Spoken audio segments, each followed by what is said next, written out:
3 minutes to our distinguished colleague from Missouri, Mr. Blunt. The gentleman from Missouri is recognized for 3 minutes. Madam Speaker, I thank the gentlelady for yielding.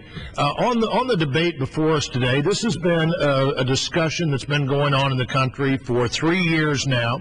It was mentioned earlier that there are people who didn't know that this date was pending. I don't know how you could possibly be watching television and not know that this date was coming up. This has been the most broadcast, most communicated date in the history of broadcasting. And if you don't know that this date's coming up, you're probably not watching television. And if you're not watching television, you probably won't know on February the 18th whether it occurred or not. There are really three important reasons not to pass this rule and not to pass this bill. One is first responders.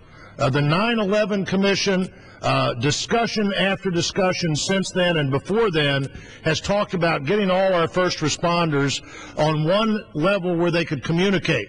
All you have to do is have a flood, a tornado, an ice storm in your area to know that when the first responders come in to help, no matter how well your own first responders are communicating, when the first responders come in to help, they could be much more helpful if they could all communicate together immediately, and they cannot do that until the last person gets off the spectrum that's allocated to them.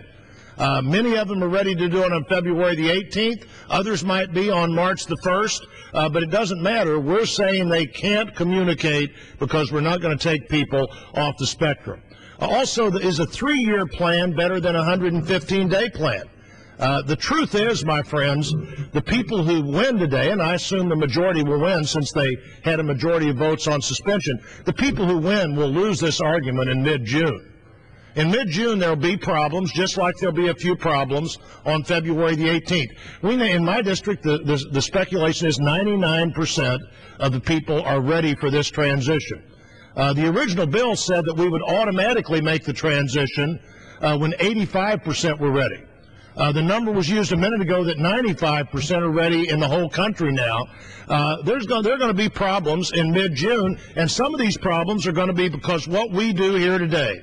There have been people contracted for 2 years, some cases almost 3 years, to come in on February the 17th, to be there until a time certain on February the 18th to make this transition happen.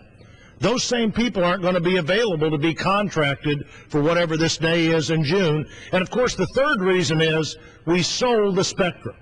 I was originally skeptical. I thought, well, maybe we should keep the spectrum longer so it gets worth more. One thing, it actually brought more in the auction than it had been anticipated.